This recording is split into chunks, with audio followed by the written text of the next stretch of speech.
There's a battle going on out there that will determine the fate of the universe. It's a battle between two great forces, one trying to pull the universe together and the other trying to push it apart. We travel to when time began to find the universe in a beach ball. Thanks for passing me the universe. We go down a mine to look for what's pulling the universe together. If you're an astronomer and someone says you don't know what 2/3 of the universe is made from, that irritates you. And we look for what's pushing it apart by searching for exploding stars. Hope I find one. I'm Alan Alda. Join me as Scientific American Frontiers ventures out into the dark side of the universe.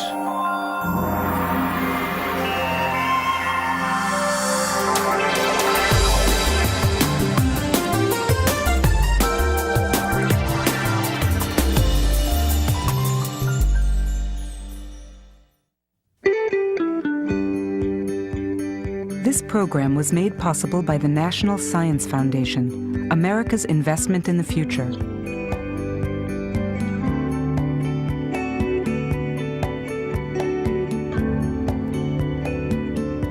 And by contributions to your PBS station from viewers like you. Thank you. Once we thought our world was the center of the universe. And today, we know we're on a minor, if privileged planet, circling an average star in an inconspicuous spot in an unremarkable galaxy that's just one of billions of galaxies, occupying a universe that stretches farther than we can see, even with our biggest telescopes. But in the last few years, telescopes like these here in Chile have shown us that we're even less at the center of our universe than we could have ever imagined. You and I and these rocks and the sun that shines on us and the stars that twinkle overhead aren't even built of the same stuff that most of the universe is made of. And there's a mysterious force out there in space that literally comes out of nowhere. It's a force that seems to be pushing the universe apart faster and faster, until one day everything out there beyond our own little solar system will simply disappear into blackness. Our universe and our place in it just got a whole lot weirder. Staring at a patch of sky 1/10 the diameter of the moon, the Hubble Space Telescope recently peered farther out into our universe and farther back in time than any telescope before. For 1 million seconds it gazed, gathering light from 10,000 galaxies. The smallest and faintest are some 13 billion light years away, meaning their light has been traveling toward us since shortly after the universe began. What gave birth to these first galaxies is one of the great mysteries of our cosmos. But astronomers now suspect that matter we can see in the universe, including ourselves, resulted from a titanic struggle between a form of matter we can't see, dark matter, and a force, dark energy, that we've only recently detected. Together, dark matter and dark energy rule our universe. And we're here to wonder about them only because in their battle for domination, which has gone on for most of eternity, neither has triumphed. 2, 1, main engine start, and liftoff of the Delta II rocket with the MAP spacecraft, exploring the past and future of our universe. This was the launch on June 30th, 2001, of a spacecraft able to look even farther back in time than the Hubble. Called WMAP, its mission was to capture the very first light of the universe. That light has been traveling toward our own little corner of the cosmos ever since it was released from what most astronomers now agree was the origin of everything we can see. Planets, stars, galaxies like our own Milky Way, and the billions of other galaxies that have been expanding outward since the beginning. That beginning was the Big Bang, a ripping open of space and time, inflating in an instant to become an unimaginably hot cauldron of energy and matter. It was light escaping from that cauldron that WMAP was sent to measure. Light now reduced by its journey through eternity to a faint afterglow called the cosmic microwave background radiation. What the satellite saw has been mapped onto something I can comfortably get my hands around, if not yet quite my head. this device, this satellite, is picking up this cosmic background microwave radiation from way back in time. Right. Right? From the beginning of the universe. It's actually a direct picture of what the universe used to be like because it took that light all that time to get from there to the satellite. Okay, here's the you have to help me visualize this. Okay. A lot of us, when we first hear about the Big Bang, think of it like an explosion happening in a point in space and moving out. And then somewhere we're in that or something. And a lot of us think when we look back in time, we want to look back to that point. But on the contrary, when you look back in time, you're looking in every direction. You're looking all over some shell. Exactly. And everywhere you look, it's as far back as you can go. How could that be? Can you explain that? Can you give me an image that helps me grasp that? You're trying to think of an explosion that happened in one place. Yeah. And instead, the universe was... Today, it doesn't have any particular center, and it never did. Everywhere you would have gone, it would have been expanding. Yeah. I like to think of baking a loaf with little raisins in it, and when the bread rises, all the raisins are moving away from all the other raisins. No raisin can really claim that it's in the center of this expansion any more than any other, right? And this is the same way we need to think of our space. I know, but here's the problem. Every time one of those raisins wants to look at another raisin, Yeah, it feels. it can look all the way across the loaf to a raisin on the other side, but if it looks in the other direction, it sees the baking tin. That's a little bit different. That's because the bread is finite, and we live maybe in an infinite space. If you live in an infinite loaf of bread, there's nothing you can do to tell the difference. The picture of an explosion and a ball of stuff is, I agree that that's what many people think of, but that's just wrong. It's not what the Big Bang Theory is all about. What the Big Bang Theory is all about is space itself. Think of it as being stretchy, and it's just constantly stretching, and it's stretching between every object everywhere, so that everything is getting farther away from everything else. And no matter where you are and you look out, you see a glow left from the So initial it Big Bang. needs to be called the Big Taffy Pull. Well, that would be a better name. Almost anything would be a better name. The infinite, then. The infinite taffy pull. Yes. Okay, well, I think you're getting me closer. All right, okay. Show me what the implications of this mapping are. So what I really love about Chuck's beach ball is that it represents this very basic fact that even though space itself may be infinite, we can only see a finite volume. It's a huge volume. This is about 13 billion light years in radius, but it's still only finite, right? So we're in the center of this, and the most distant thing we can see is this hot glowing wall of hydrogen plasma, which is opaque. So, we just can't see what's on the other side. But on the side of the wall we can see, on our beach ball, it's the inner surface. The incandescent plasma just beyond has cooled enough to go from being uniform and featureless to having eddies and ripples. It was these tiny imperfections that were imaged by the exquisitely sensitive eyes of the WMAP satellite. Chuck and his colleagues have stretched the contrast here by a factor of 100,000 to prevent it from looking completely uniform. But there are, nonetheless, these tiny ripples where some places look hotter, others look colder. And that's just because there was a tiny bit more stuff in some directions than in other directions. And these little ripples are extremely important because it's because of them that we're here. If you just had something which was always uniform, it would stay uniform forever, and you would never make clumps, planets, and we couldn't be here talking.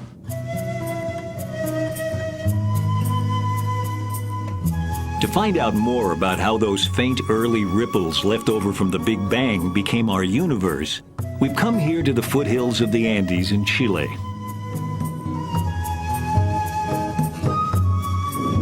This region has become home to some of the world's biggest and most powerful telescopes.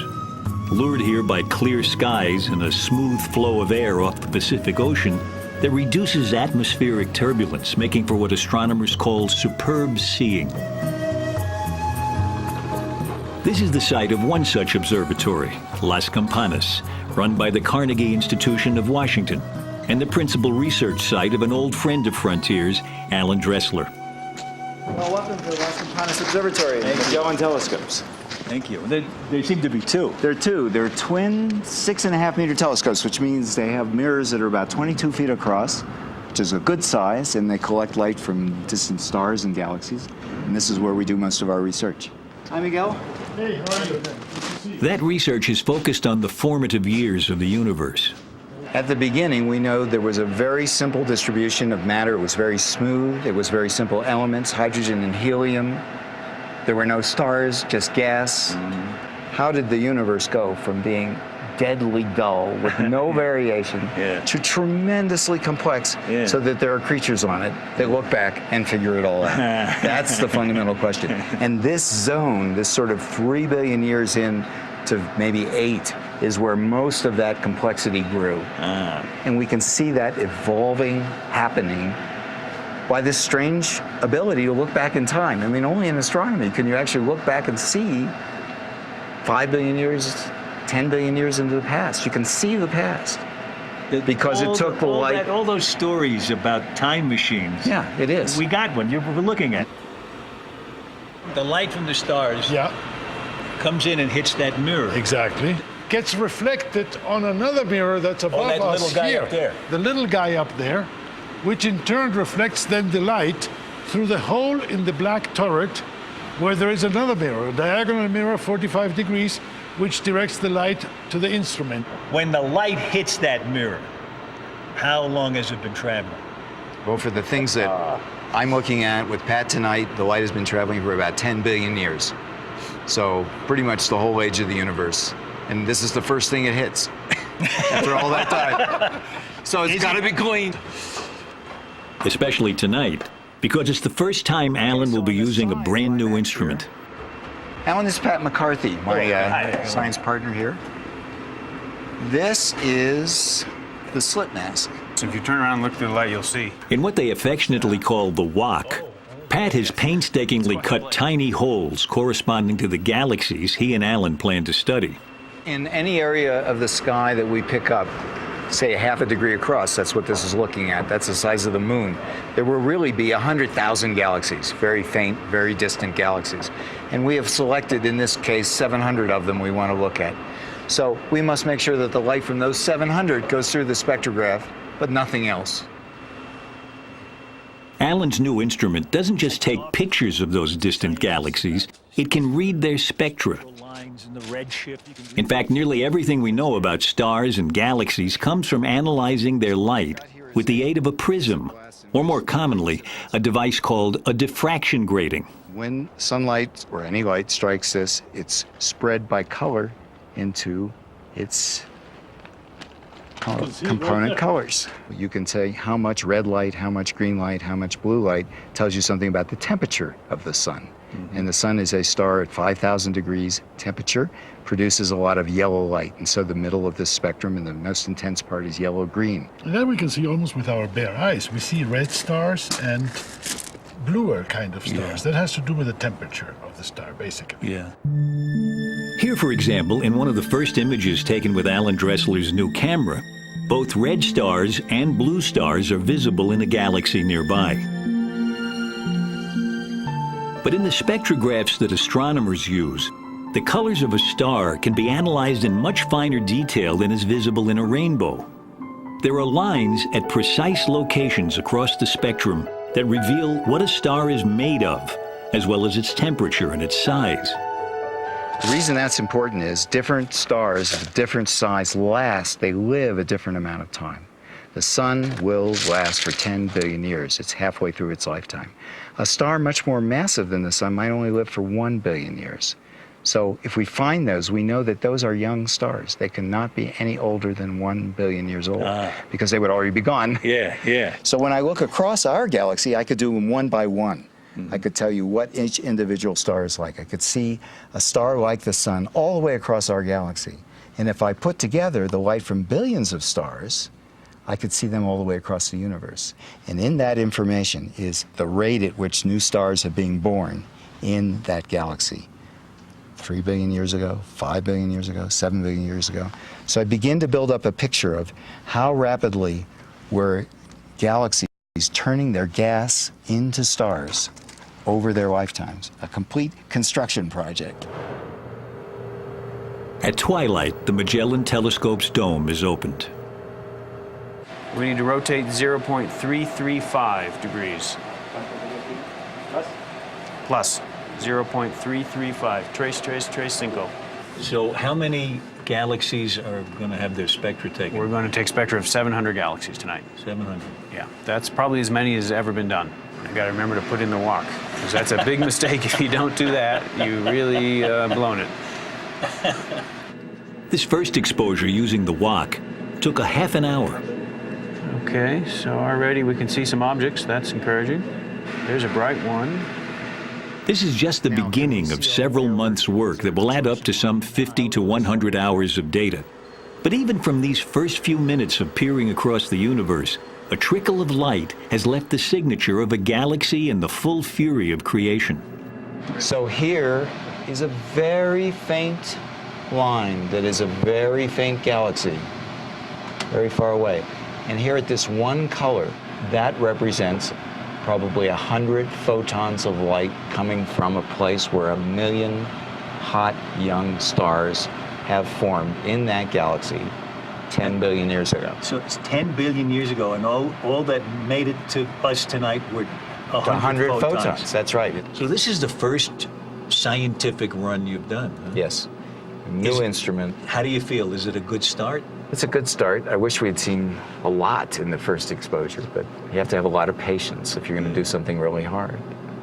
But it works. The instrument works. It's producing spectra. You've been working on this instrument for how long now? 6 years. 6 years. It took a long time to build, but now it's going to pay off for us. That payoff will help illuminate one of the universe's darkest secrets. How those early ripples left from the Big Bang became the seeds of the stars.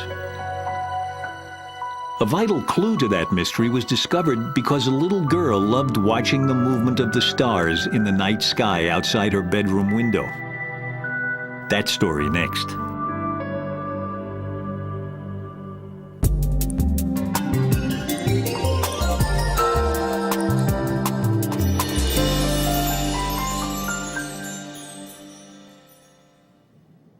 In the early 1970s, Vera Rubin was a rare young woman in the traditionally male-dominated world of astronomy. I got interested in astronomy by watching the stars as they moved outside my window. I had a window that faced north. I had a bed under the window, and I could see during the night that the stars changed their positions, and that's really what got me interested in astronomy. So I guess I was always interested in how things moved. Vera decided to look at how stars move in spiral galaxies, like our own Milky Way, as they revolve majestically in space. Most astronomers then studying galaxies were drawn to their centers, where the stars are densest. But as a then shy young graduate student, Vera looked instead to where galaxies trail off into empty space. I had children, and I didn't want to compete with what other people were doing, so I decided to study the outsides of galaxies. What she discovered there was revolutionary in both senses. In our solar system, the planets revolve more slowly the farther they are from the gravitational attraction of the sun. Galaxies were assumed to rotate similarly, with stars moving more slowly the farther they are from the center. Instead, I found that the stars very far out were going just as fast as those near the center, sometimes even faster. Sometimes faster. Sometimes faster, and well beyond where there was no light. In fact, I went to my office this morning and got this. Here's Andromeda, which is the largest galaxy, largest spiral near us. At our position in our galaxy, which would be like maybe a third of the way out here, we're moving at 500,000 miles an hour around the center of our galaxy. You hardly feel a wind. That's right. And you don't notice it because everything around us, all the stars near us, everything is going just at the same speed that we are. Yeah. So here are the velocities of stars and gas all the way across. Newton's laws, because this is where the luminosity is, would predict that the velocities rise and then fall rapidly, so that by the time you get out to what looks like the edge of the galaxy, the stars would be moving almost negligibly, very, very slowly. So what you see instead is they're moving very, very fast, all the way out there. So when you got that information, then what did you think you were wrong, or did you? No. You knew you were right. I never thought I was. Everybody never thought you were wrong. I never thought. No, I had some crazy ideas, and then it shortly settled that what would have to be was matter that isn't luminous, that you don't see. The galaxy has to extend that far out. There has to be something. There has to be matter that's gravitationally accelerating the little bit of gas that we could see. There had been hints of invisible matter in the universe before, but Vera Rubin's startling discovery confirmed it. Her observations implied, in fact, that galaxies are embedded in immense halos of dark matter, invisible to our telescopes, and yet making up most of the actual mass of each galaxy, including our own. The whole concept of dark matter is enormous. It means that when you're looking at the sky, you're only looking at a few percent of the universe, that most of the universe is invisible.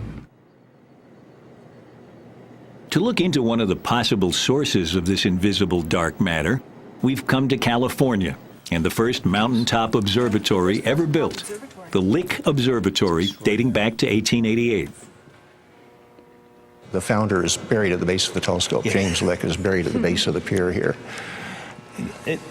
Does anybody ever think about that when you're in there? I used to think about it when I was observing at the 40-inch down the end of the hall, and in the middle of the night, the wind would come, whirring through the hall, and you'd hear the clanking of the old heaters, and yeah, I was pretty sure he was coming down to visit me.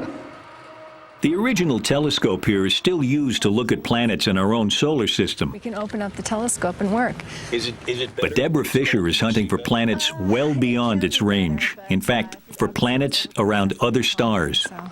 So this is the little collecting mirror that we're going to use tonight. The starlight will come down and hit the mirror and is reflected up through that trough, slides up there, and goes through that hole in the side of the dome. Looks like fun, right? We want our photons to have fun. So the light that we saw, the light path outside. I love these little mechanical things. That's right. It's like something from Jules Verne. Exactly. But the magic part of our whole project really is this iodine cell. And now as the starlight passes through this cell, the iodine is absorbing starlight at particular wavelengths. And so finally, in the spectrum of the star, etched into the spectrum, we have a forest of iodine lines, thousands of them. And so it's essentially like a grid on our spectrum. Deborah is looking for tiny telltale shifts of a star's signature spectrum against that fixed grid of iodine lines. A shift that betrays a star's moving toward and away from us due to a planet's tugging at it. This backward and forward wobble also reveals the planet's size in orbit. The bigger the wobble of the star, the more it's doing that, the bigger the planet is going around it, and the faster it wobbles, the closer it is. That's exactly right. Yeah. Okay. So in that way, you can really tell us what's there. That's right. Deborah and her colleagues have found some 70 of the over 100 planets so far discovered orbiting other suns. Most of these planets are huge and orbiting fast, making their detection easier. Deborah's team's most dramatic discovery attracted the attention of a 4th grade class in Moscow, Idaho. And when we found this system, this first star with 3 planets, they sent me a letter, Dear Dr. Fisher, we've been reading about this discovery in the newspaper, and we're doing, scale models of the solar system with paper plates, but we wondered, if you'd named the planets yet, because if you haven't, we have a suggestion. And so they said the planet that's 4 times the mass of Jupiter should be called Forpiter.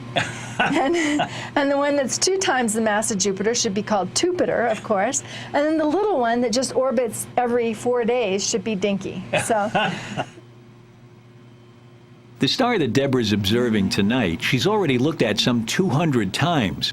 And while it used to be thought an unlikely candidate to have a planet, she's now picking up the faint trace of a wobble.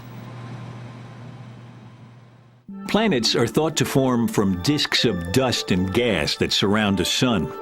And it could be that many of the billions of stars out there have planets so far undetected. The fact that you're looking for planets that so far haven't been seen, mostly, is that some of the missing matter, or what? That's a good question, and that's one of the early hypotheses, was that maybe the dark matter is just planets. After all, we now believe that planets, when they form, some of the planets fall inward, but others are ejected from their solar systems. And the best way to get a handle, sort of a back-of-the-envelope calculation, is to look at stars that are forming, being born out of molecular clouds, and to imagine that all of the material in these typical disks around the stars is ejected. Let's just take that as an approximation. And then, would that be enough to make up all of the missing mass? And the answer is no, that the calculation has been done, and that it probably isn't it's orders of magnitude too low to account for the missing matter. In fact, not only is most of the missing matter in the universe probably not the stuff that stars and planets are made of, it's probably not the stuff that anything is made of. Here on the Yorkshire coast of northern England, the search for dark matter has gone underground.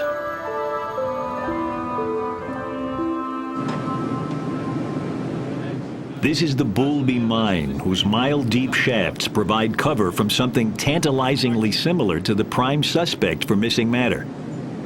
And if you're standing on the surface of the Earth and you put your hand out, you get hit 1 cosmic ray a second goes through your hand. And that would spoil the detector signal that we're looking for. So we go deep underground, and then the large amount of rock between us and the surface shields us from the cosmic rays. So when we're down in our labs, rather than 1 a second going through your hand, it's 1 a week. But while cosmic rays are exotic, at least they're made from subatomic particles that science is familiar with. By contrast, the things Nigel Smith is trying to detect are bizarre even to physicists. Here, a mile down in a vein of rock salt mined to spread on the winter roads of northern England, he's in a race with some half-dozen groups set up in similar underground labs around the world to be the first to detect what are called, with tongue-in-cheek, WIMPs, for weakly interacting massive particles.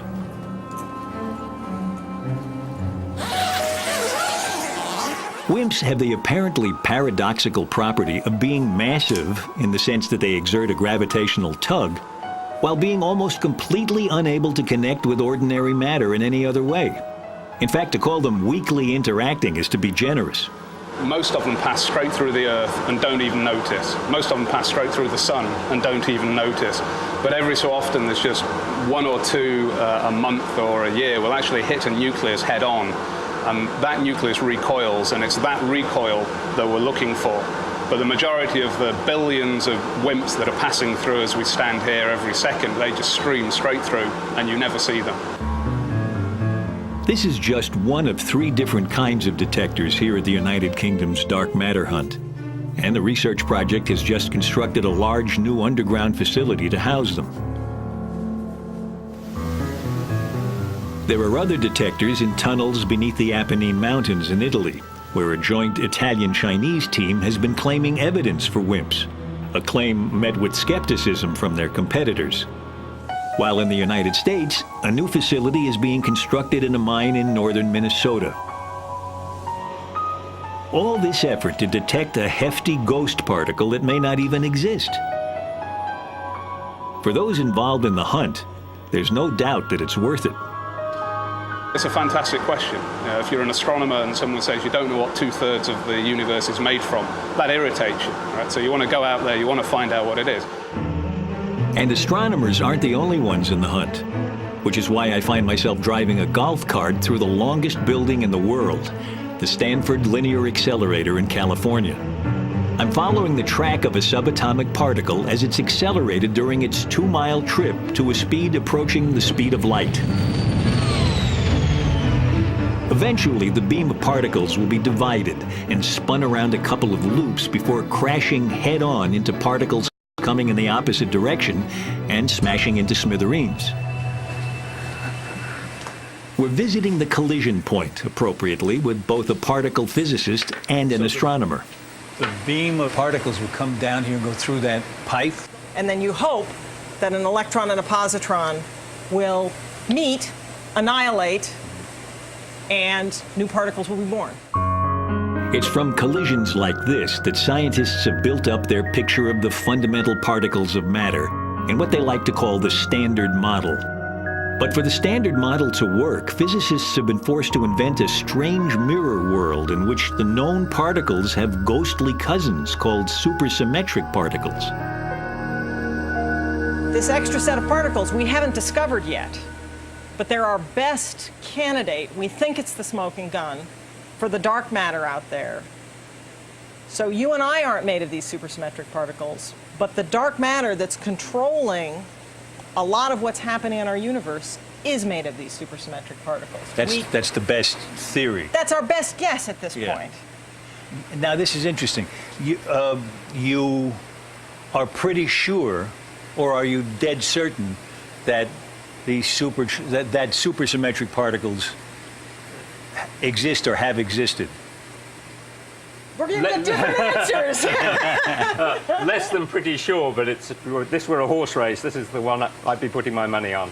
It is thought that supersymmetric particles are all over the universe? They're out there. Yeah. Yes. And how did they get started? Where do they come from? On the Big Bang itself. From the Big Bang. So are you trying to create a situation something like the Big Bang, where you get both the particles and the supersymmetric particles, the mirror versions of them? But I thought you needed something I thought you needed a lot more energy than you could possibly get on Earth to create a Big Bang. We're not recreating the Big Bang. Right, thank God, because I would stand a lot further away from it, and I'd wear that hat. But we are able, if we have enough energy in our particle accelerators, to create the constituents that were created in the Big Bang. And so, at the same time that astronomers are going underground in their hunt for the missing dark matter, particle physicists too are burrowing to build the biggest atom smasher ever in the hope of creating dark matter. This is the construction of what's called the Large Hadron Collider at CERN in Switzerland. Due to come online in 2007, the LHC will have gigantic detectors designed to peer into the wreckage of particle collisions of truly stupendous energies. If not quite the Big Bang, then certainly the closest we've ever been to it. The closest we've actually been to it, of course, was with the WMAP spacecraft, which mapped the ripples left as the Big Bang cooled. In the pattern of these ripples, the WMAP scientists see direct evidence for dark matter. You only get this if you have about 6 times more dark matter than all atoms combined. What we did is we generated literally tens of millions of possible universes on the computer, and we compared them with our measurement of the real universe that we have. And I think of it as like matching fingerprints. So this is the actual fingerprint of the real suspect, and we have a mug book of fingerprints, and we match them up, and we pick out the right suspect that way. And as Max described, that the right suspect has this substantial amount of dark matter in it. Today, then, the evidence is mounting that most of the stuff in the universe is not only invisible to us, but isn't even what the visible stuff is made of. But to astronomers like Alan Dressler, looking back in time to see how the universe began, dark matter is more than just astonishing. It allowed us to be. You're taking this picture of way back in time, and you're seeing the formation of the stars. Now, what role does dark matter play in that? It's very important to see how galaxies form, but they couldn't have formed, we now believe, without the dark matter, because there wasn't enough gravity and all this kind of material that we're made of to coalesce and make stars. And that's where the dark matter played the pivotal role. It actually held this, what we call baryonic normal matter, together and allowed it to begin to concentrate and to cool and then make stars.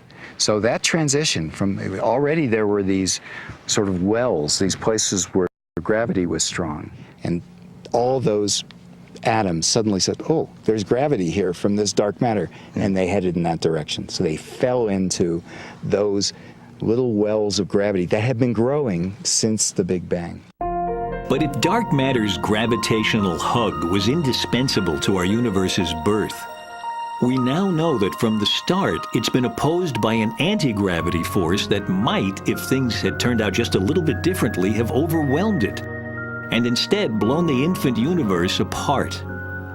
That story next.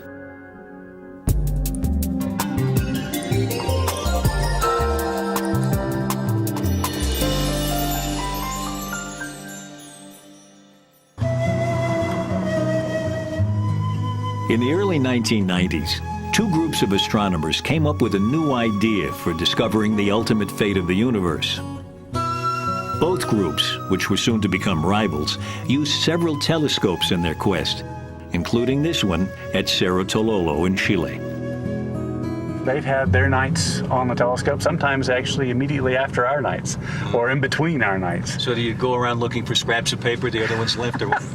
No, sometimes we look at, we try to figure out what they've observed, but usually it's a friendly rivalry. Both teams used the telescope to look for the same thing, the death of a star.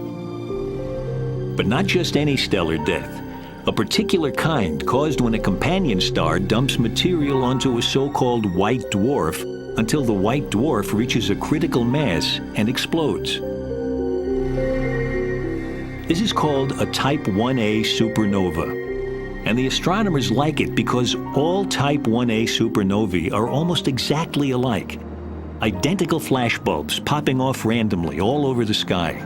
With just a 2-minute exposure on this telescope, we can see halfway across the universe. That's how powerful the telescopes are and how bright supernovae are. So we can take very short exposures and cover large parts of the sky to discover supernovae. But discovering them is only the beginning. Once a supernova is spotted, other, even bigger telescopes are standing by to pounce on its light and read its spectrum. If we don't find supernovae in this telescope, then all the other telescopes who are waiting have nothing to do. Right. They get real mad at us.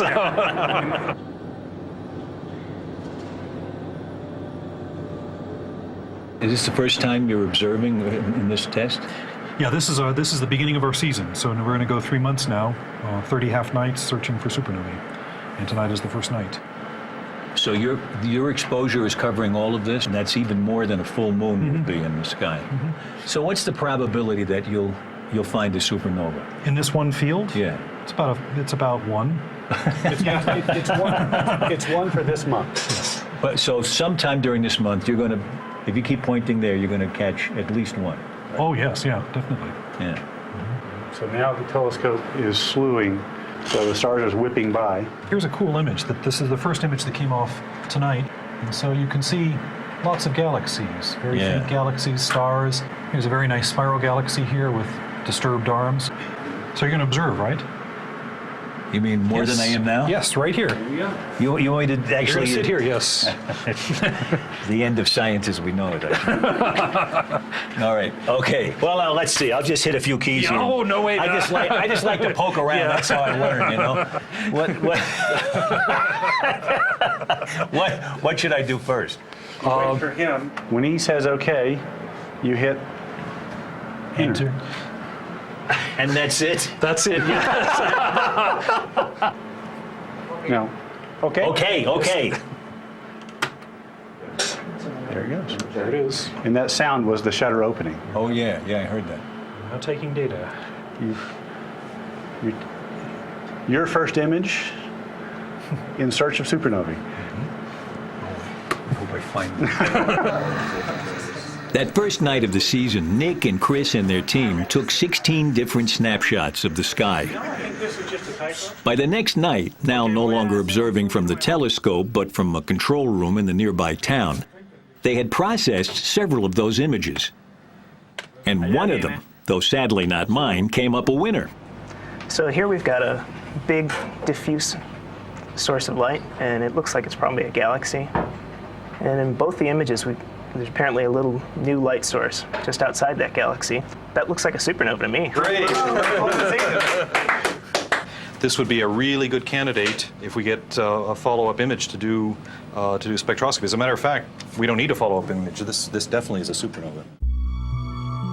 Supernovae are very rare events. The last one in our galaxy was 300 years ago.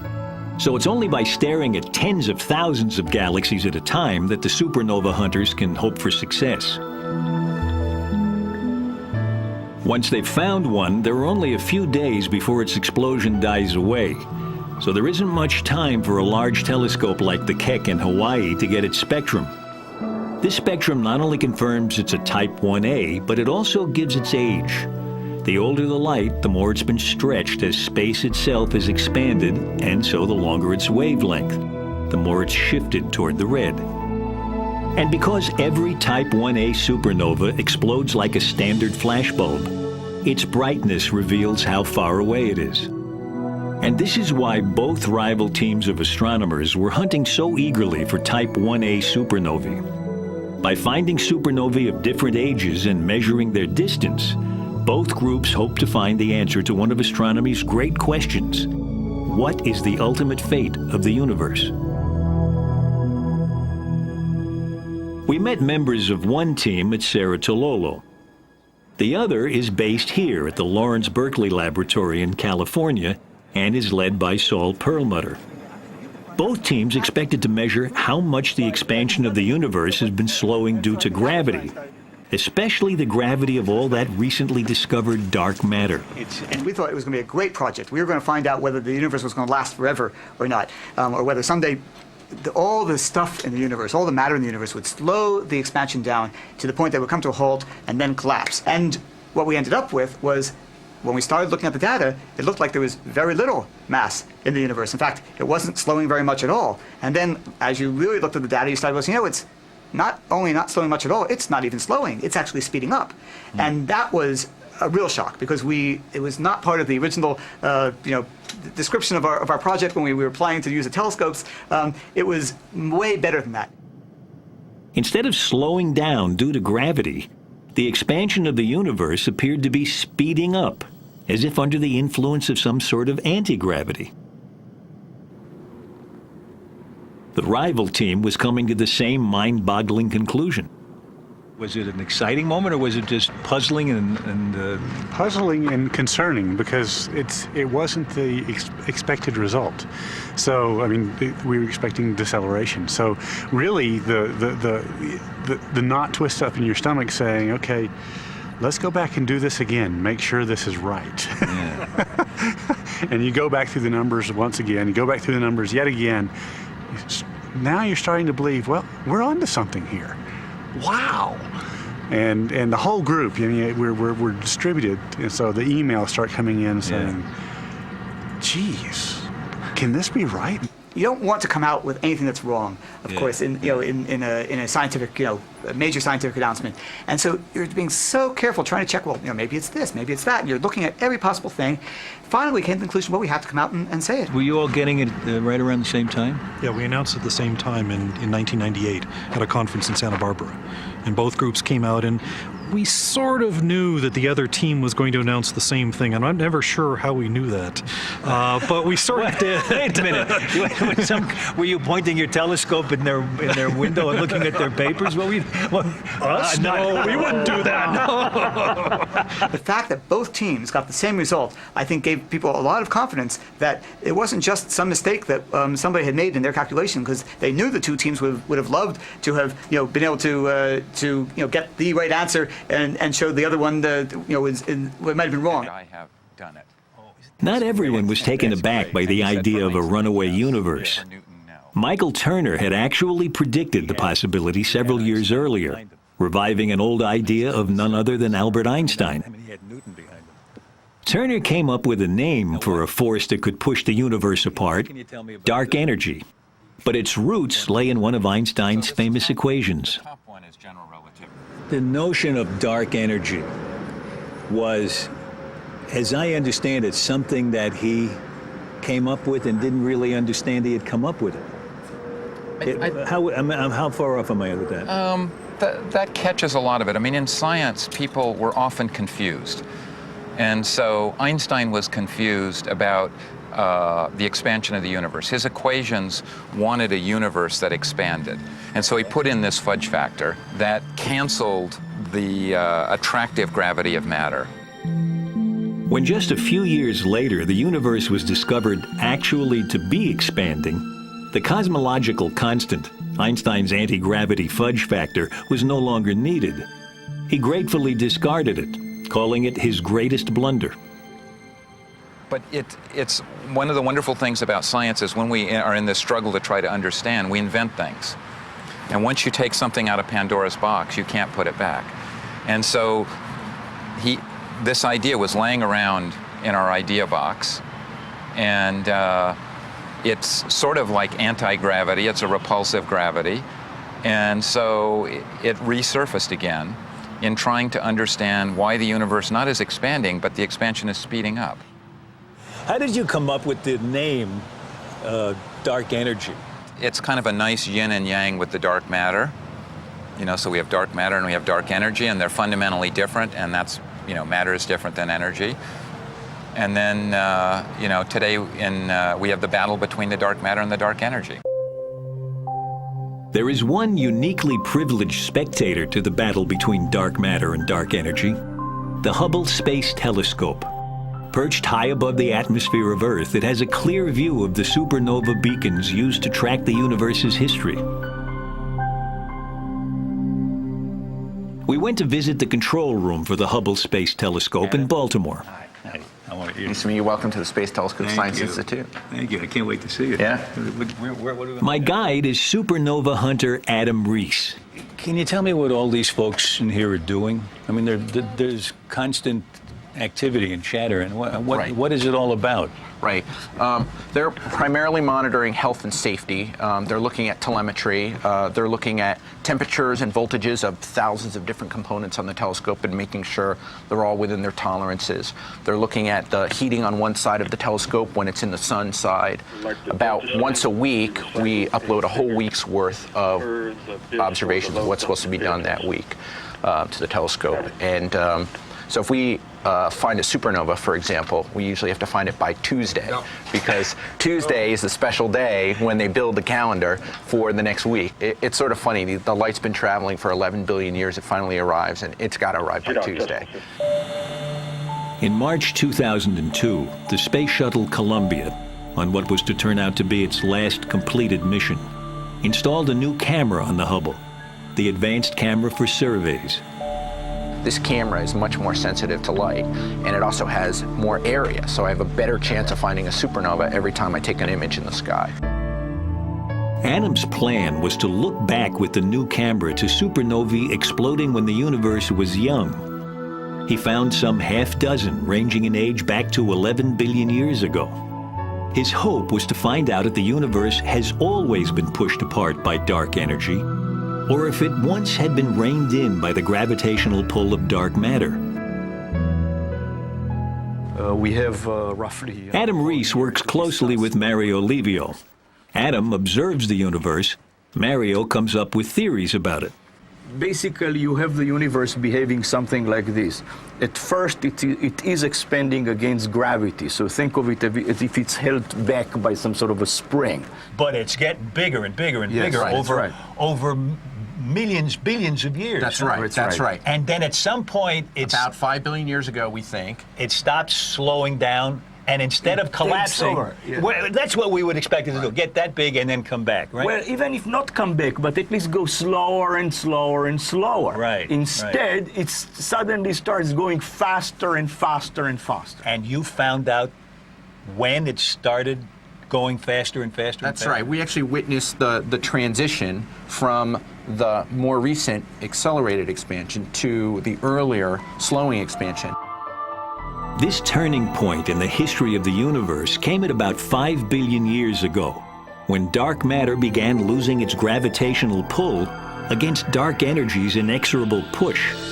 You know, gravity decreases in proportion to distance. You know, if you double the distance, gravity becomes 4 times weaker. Right. This force that you get from the dark energy, when you make double the distance, the force becomes twice larger. Oh yeah, yeah. We think it's a property actually of the vacuum, and so when there's more vacuum between you and a distant galaxy, there's more of this dark energy. So the force is bigger. There is a factor of an increase in the amount of dark energy that has a factor on the speed. Yes, that's right. It's a little bit like a built-in spring in the vacuum, and as something gets further away, there are more and more of these springs connected, and it's harder to compress. In fact, they're pushing more and more, and so the bigger the universe gets, dark matter is losing its pull on the universe. Dark energy is gaining its push. It's always been there, right? The question that's now obsessing astronomers, including Michael Turner, is what dark energy might be. So we just don't know what it is. If it is like Einstein's cosmological constant, then it's just the energy of nothing. And according to quantum mechanics, nothing is not nothing. It's full of particles that are living on borrowed time and borrowed energy. We call They pop into existence. And then when the accountants come along, they disappear. Right. And so if it's the energy of nothing, it's always been there. And then we're in for a very tough bit of history in the future, because the universe will keep speeding up and speeding up and speeding up, and things will get farther and farther away. And instead of the beautiful sky we have today with billions of galaxies, we'll only see a couple. It could be that it's just a phase we're going through, that something's out of whack and that the dark energy will dissipate. I think what you're starting to see is we don't know very much about it at all. So all this stuff didn't fill us in that much. We need help. We need some help. Help may be on the way from a proposed new spacecraft expressly designed for supernova hunting. With a camera able to image thousands of supernovae at a time, the SNAP satellite would hugely increase the number of beacons out there measuring the universe's expansion. This might not only help find out what dark energy is, but also help answer what is perhaps the deepest question of all. Is there a reason why the universe turns out right now to be in almost perfect balance between the pull of dark matter and the push of dark energy? Or is the fact that dark energy didn't blow it apart in its infancy just a lucky accident? Maybe the Big Bang that turned out so well for us was just one big bang among many.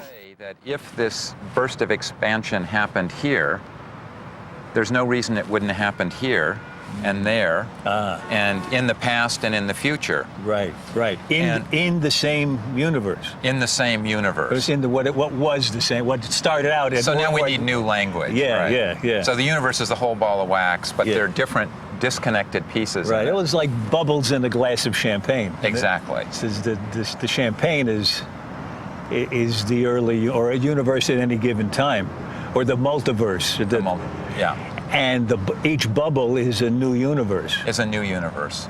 If this is our universe, where would the other universes be in this multiverse? Thanks for passing me the universe here. Yeah.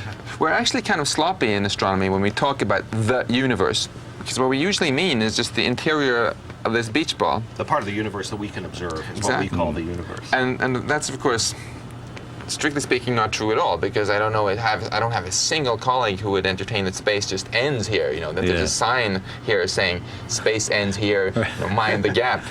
We all believe that space goes on outside, and most of us believe that space actually goes on forever and is infinite, which means that there's another sphere like this, and in the middle of that, maybe there's another planet where people discuss their universe and can't see ours. And there's probably infinitely many of these. If you have this ensemble of universes, there may be some basic things which are true for all of them, but there may be some quantities which are accidental in these different universes. Some of those universes will allow life to evolve and us to be here and speak about this, and some won't.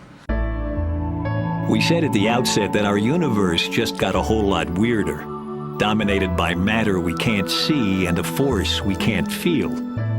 But maybe it's even weirder than that. Not only are we not at the center of our universe, maybe we're not even in the only universe. just in one in which dark matter and dark energy fought each other, at least when it mattered, back when the stuff we're made of was created, to a standstill.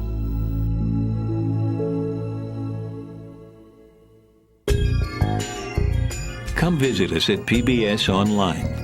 Scientific American Frontiers can be found on the World Wide Web at pbs.org.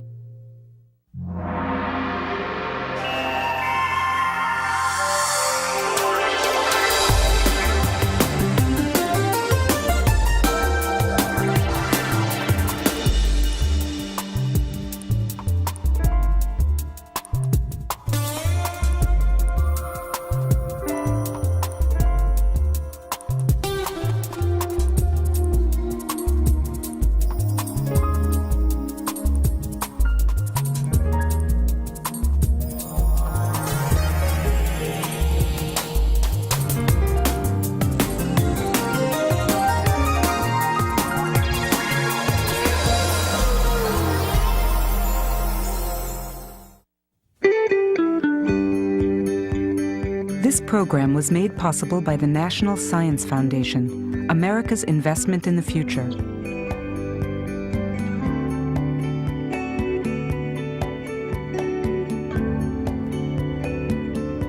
And by contributions to your PBS station from viewers like you. Thank you.